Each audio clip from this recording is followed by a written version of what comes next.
Selamat pagi semua. Assalamualaikum warahmatullahi wabarakatuh. Selamat datang, selamat berjumpa untuk yang pertama kali dengan saya, Nana Suryana, dosen pengampu mata kuliah Bahasa Indonesia, yang pada semester ini akan mencoba membawa kalian berkenalan dengan bahasa Indonesia. Yang sebetulnya ini bukan sesuatu yang baru untuk kalian ya, karena saya tahu bahwa sejak sekolah dasar kalian sudah mempelajari bahasa Indonesia kan seperti itu. Tetapi nanti saya akan menjelaskan hal-hal apa yang menyebabkan bahasa Indonesia itu tetap perlu dipelajari di perguruan tinggi.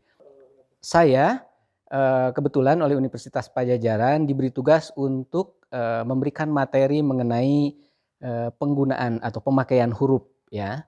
Pemakaian huruf yang bahannya sebetulnya bisa kalian unduh di internet ya. Nanti saya akan menunjukkan kepada kalian tautan yang bisa mempermudah kalian untuk memperoleh bahan tentang huruf. Nah, huruf ini sebetulnya merupakan salah satu aturan yang ada di dalam PUEB. Ya hati-hati ya kalian ya. Hari ini kita tidak lagi menyebut EYD ya. Dalam kehidupan sehari-hari orang masih sering mengatakan EYD, EYD. EYD itu sudah berakhir ya penggunaannya pada tahun 2015. Jadi yang sekarang sistem aturan ejaan yang berlaku yang digunakan di dalam berbagai keperluan penulisan terutama itu yang disebut dengan PUEB, Pedoman Umum Ejaan Bahasa Indonesia. Jadi sekali lagi bukan EYD ya. Jadi sejak 2015 kita sekarang sudah memakai PUEB.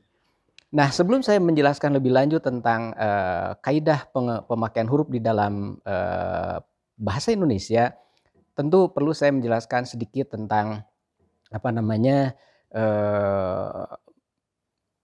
perlunya mahasiswa di perguruan tinggi mempelajari bahasa Indonesia, karena mungkin Prof. Dadang dalam kuliah awal sudah menjelaskan bahwa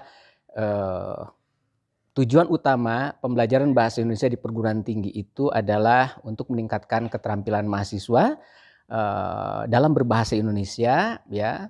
Dalam hal ini yang terkait dengan pembuatan tugas-tugas tertulis. Ya, tugas-tugas tertulis, tugas seperti menulis makalah, menulis tugas akhir seperti skripsi, tesis, disertasi kalau jenjang yang lebih tinggi daripada S1 dan D4 begitu ya. Kalian perlu tahu bahwa ketika kalian nanti menulis tugas akhir seperti skripsi untuk program S1, paling tidak kualitas sebuah tulisan ilmiah seperti skripsi itu ditentukan oleh 3 hal paling tidak ya. Satu, tentu saja ditentukan oleh isinya. Kita tidak bisa tawar-menawar tentang isi. Misalnya nanti kalian ketika akan mengambil topik tertentu di dalam keperluan menulis skripsi, itu akan ditanya orang ya, dalam hal ini penguji misalnya nanti mengapa Anda memilih topik itu bukan topik yang lain. Nah, itu terkait dengan isi. Ya, tentukan jawabannya karena topik ini aktual, menarik, belum diteliti orang, dan seterusnya.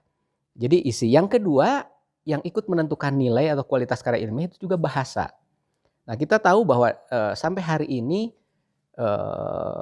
di perguruan tinggi dari jenjang D4, S1 sampai S3, mahasiswa diwajibkan menulis tugas akhir itu dalam bahasa Indonesia.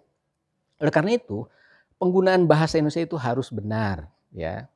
Seperti itu. Jadi bahasa itu unsur kedua yang menentukan nilai. Jadi kalau tadi misalnya kita memilih topik yang baik, tetapi kalau kita tidak mendeskripsikannya, tidak menjelaskannya ke dalam bahasa Indonesia yang baik dan benar, dalam bahasa Indonesia yang mudah dipahami orang, ya tidak ada gunanya juga karya ilmiah itu. Lalu yang ketiga yang menentukan nilai itu juga formatnya. Ya, di Universitas Padjadjaran ada aturan yang berlaku umum. Jadi di setiap fakultas itu pasti aturan itu sama. Misalnya contoh yang paling mudah, misalnya skripsi itu harus dijilid dengan hardcover atau jilid keras gitu ya. Harus dengan jilid keras. Kemudian penggunaan font, huruf, semua harus memakai Times New Roman. Ukurannya harus 12. Tidak boleh misalnya karena saya bosan dengan Times New Roman, saya ingin menggunakan Arial yang lebih besar. ya karena dosen pembimbing saya itu sudah profesor dan usianya sudah sepuh. Ya supaya tidak kesulitan membaca, saya menentukan pilihan huruf Arial ukuran 14, tidak bisa begitu. Nah itu contoh kecil tentang aturan umum. Tetapi ada juga aturan-aturan yang berlaku lebih khusus di fakultas. Tadi saya menyebut jilid atau cover. Di tiap fakultas itu warna jilid berbeda-beda, ya. Dan itu biasanya bergantung kepada simbol warna di setiap fakultas. Kalian nanti akan masuk ke fakultas, akan mengenal dan pasti akan tahu akhirnya misalnya simbol fakultas kedokteran itu apa warnanya, fakultas ilmu budaya apa, fakultas pertanian apa, dan seterusnya. Nah jadi di dalam mata kuliah bahasa Indonesia tentu hal-hal yang terkait dengan format ya itu juga akan dipelajari. Nah nanti akan disampaikan oleh dosen lain. Jadi kembali kepada materi tentang bahasa. Nah di awal saya sudah mengatakan bahwa saya bertugas untuk menyampaikan materi tentang pemakaian huruf ya di dalam tata tulis bahasa Indonesia. Baiklah saudara-saudara, saya akan mulai saja ya. Tentu saya pikir kalian tahu itu apa yang dimaksud dengan ejaan. Ya, saya akan mulai dengan pengertian mengenai ejaan. Itu kalau kita membuka banyak referensi ya buku-buku tentu akan kita peroleh pengertian definisi tentang ejaan. Ya, sebagai catatan ya sampai hari ini saya kira masih banyak orang berpikir salah tentang pengertian ejaan. Misalnya ejaan, orang berpikir ejaan itu adalah aturan tentang bagaimana mengucapkan. Nah sebetulnya ya di dalam bahasa apapun yang disebut ejaan itu sebetulnya aturan tentang bagaimana cara kita menulis. Jadi yang disebut ejaan itu hanya diperlukan apabila kita menuliskan sesuatu.